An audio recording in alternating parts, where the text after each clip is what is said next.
Assalamualaikum warahmatullahi wabarakatuh. Sebelumnya izin memperkenalkan diri. Perkenalkan nama saya Beltra Saura Rahmadan dengan NPM 20150611029 dari Program Studi Teknik Informatika kelas A Universitas Lampung. Baiklah, pada video kali ini saya akan menjelaskan bagaimana cara membuat CDM transaksi peminjaman buku dari yang ada di modul percobaan yang kedua. Oke, langsung saja. Yang pertama, kita buka terlebih dahulu aplikasi Power Designer-nya. Nah, di sini saya sudah membuka aplikasi Power Designer-nya. Lalu selanjutnya yaitu kita akan mempersiapkan pembuatan data model CDM-nya. Yang pertama, kita ke toolbar, lalu ke File, lalu pilih New Model. Nah, pastikan kita sudah ada di kategori dan Information. Lalu pilih Conceptual Data. Lalu pada model name-nya kita ganti sesuai dengan CDM yang akan kita buat. Di sini saya akan menamakannya dengan transaksi peminjaman.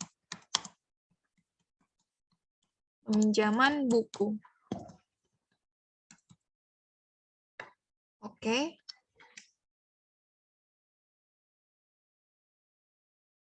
Nah, jika sudah, kita ke toolbar lagi, kita ke menu Tools, lalu pilih Model Option, dan ke Model Setting. Nah, di sini ada Notation. Notation-nya kita ganti ke Entity atau Relationship. Nah, ini kita ganti agar untuk mengkonfigurasi entitasnya. Lalu pilih OK, pilih Yes. Lalu di sini kita masuk ke Tools lagi, lalu ke Mode Option, lalu di sini kita ke Naming Convention. Nah, di sini ke Naming Convention kita pilih entity-nya kita lowercase. Lalu data item-nya juga kita lowercase, domain-nya juga kita lowercase, filenya kita lowercase, identifier-nya kita lowercase, inheritance-nya kita lowercase, other object lowercase, package lowercase, dan relationship-nya lowercase. Lalu OK.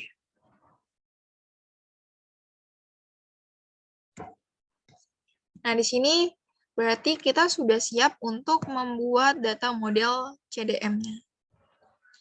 Nah, untuk pembuatan CDM-nya, yaitu kita perlu entity. Nah, untuk membuat entity, kita ke toolbox, lalu pilih entity. Nah, ini entity. Kita klik entity-nya, lalu kita seret ke kanvas. Nah, di sini saya membutuhkan 4 entity. Seperti ini. Nah, untuk mengubah propertinya, atau mengubah atributnya, kita hanya perlu mengklik 2 kali pada entity yang kita inginkan. Nah, di sini kita sudah masuk ke entity propertinya. Di sini ada name dan code. Nah, name itu berfungsi sebagai pemberian nama yang akan muncul di Power Designer-nya. Nah, kalau code itu dia melakukan generate otomatis sesuai dengan pemberian nama yang kita masukkan.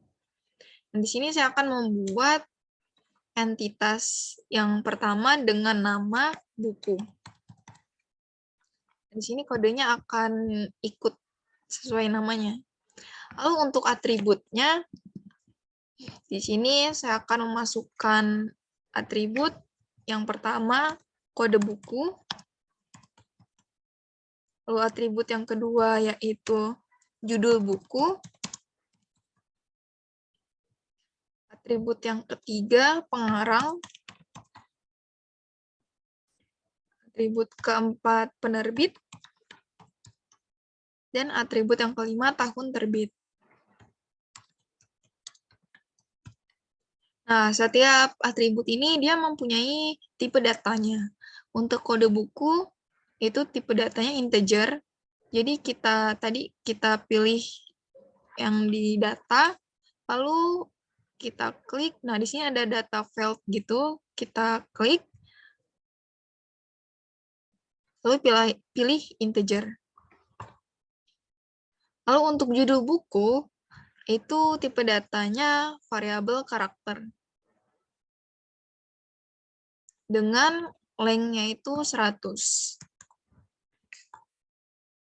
Lalu pengarang juga tipe datanya variabel karakter dengan length-nya 100.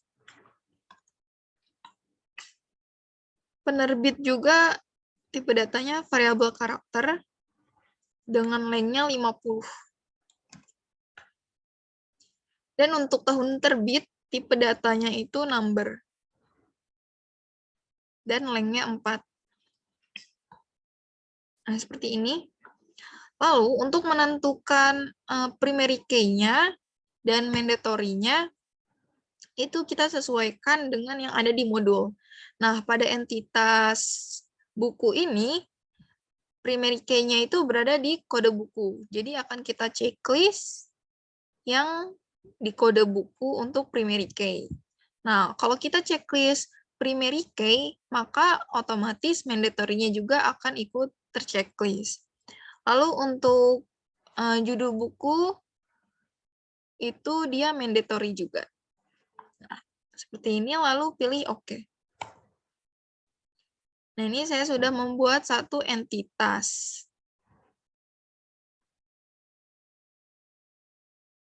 Oke, sepertinya akan saya susun dulu.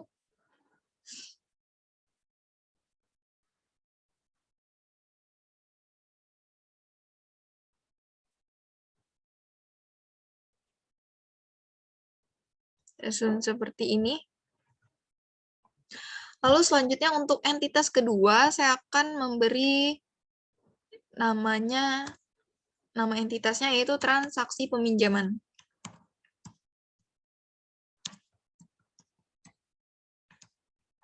Oke. Lalu untuk atributnya, yang pertama itu ada kode pinjam. Yang kedua ada tanggal pinjam.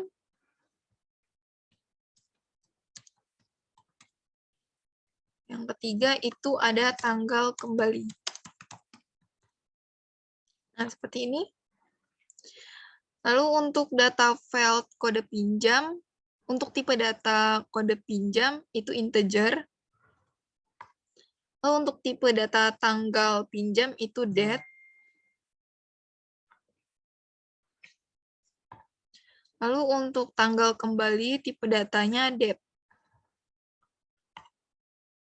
Nah, di sini di entitas transaksi peminjaman, primary key-nya itu ada di kode pinjam. Jadi kita checklist. Lalu mandatory-nya tanggal pinjam dan tanggal kembali juga mandatory. Kita checklist. Oke. Nah, untuk entitas yang ketiga, akan saya namakan dengan nama jenis buku. Lalu untuk atributnya, itu ada ID jenis buku,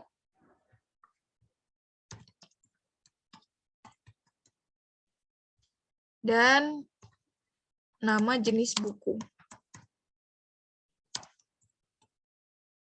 Nah, untuk ID jenis buku, tipe datanya itu integer. Lalu nama jenis buku, tipe datanya variabel karakter. Variabel karakter dengan length-nya 100. Nah, di sini, primary key-nya itu ada di ID jenis buku. Jadi kita checklist. Lalu nama jenis bukunya juga mandatory. Kita checklist. Oke. Nah, untuk entitas yang keempat, saya akan menamakannya dengan pegawai. Lalu untuk atributnya, yaitu ada nomor induk pegawai.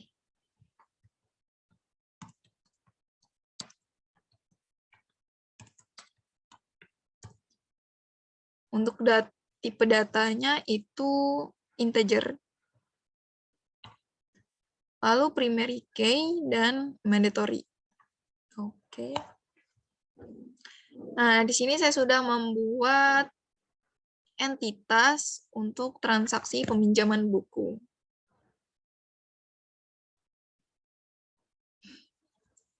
Akan saya susun dahulu agar rapih.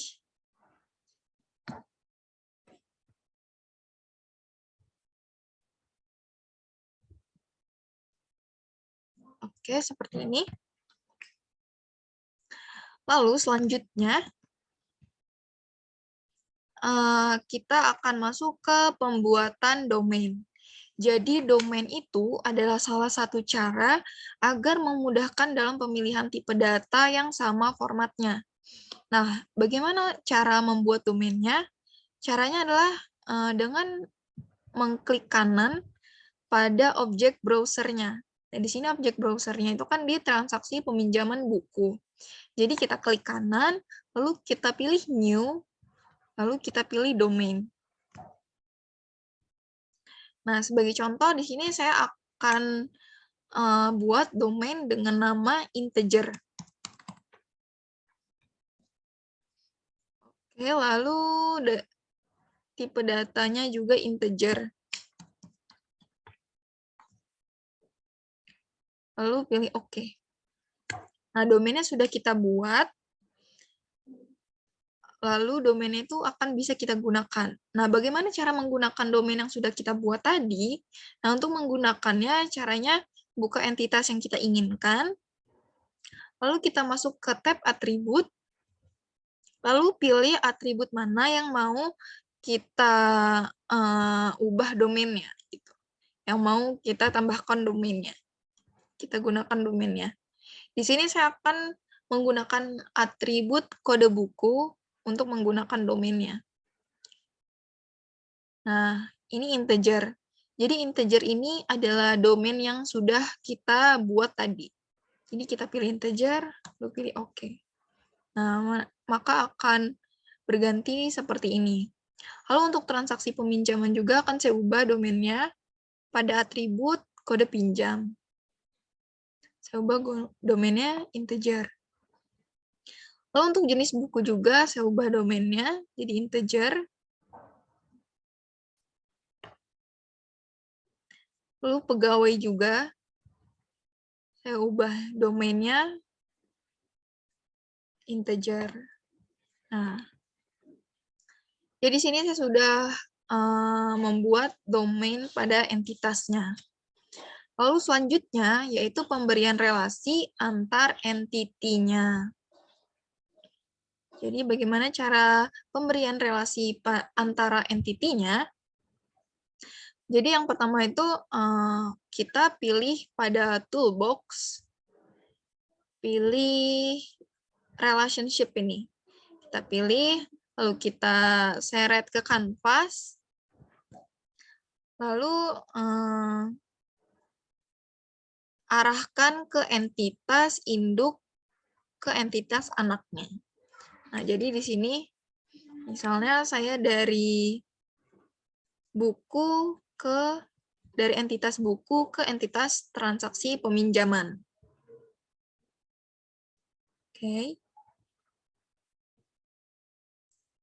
Nah, seperti ini. Lalu kita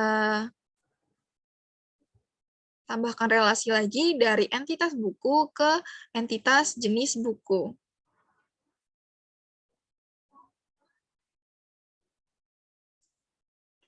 Seperti ini. Lalu kita tambahkan lagi dari entitas transaksi peminjaman ke entitas pegawai. Nah, di sini saya sudah menambahkan entitasnya, tapi di sini belum sesuai dengan kardinalitasnya. Belum sesuai dengan kardinalitasnya. Jadi di sini saya akan menyesuaikan sesuai dengan kardinalitasnya yang seperti di modul percobaan kedua. Jadi,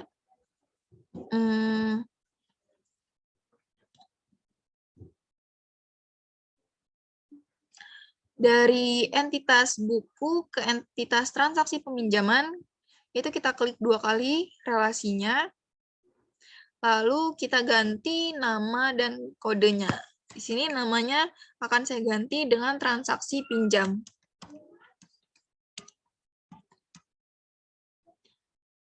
Oke. Lalu, di sini kardinalitasnya one to many.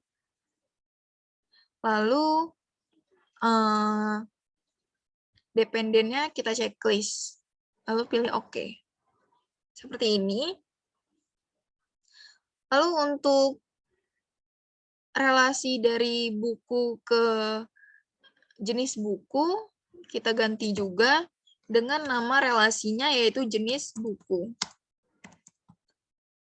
Lalu untuk cardinality-nya, di sini cardinality-nya itu many to one. Many to one. Oke. Ya, seperti ini. Lalu untuk relasi dari transaksi peminjaman ke pegawai akan kita ganti juga namanya dengan pegawai catat pinjaman.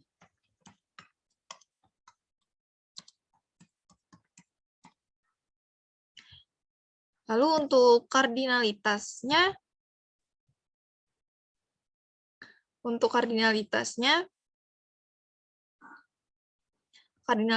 itu many to one.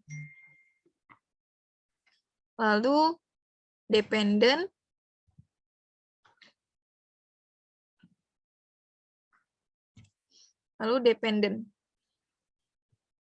Oke.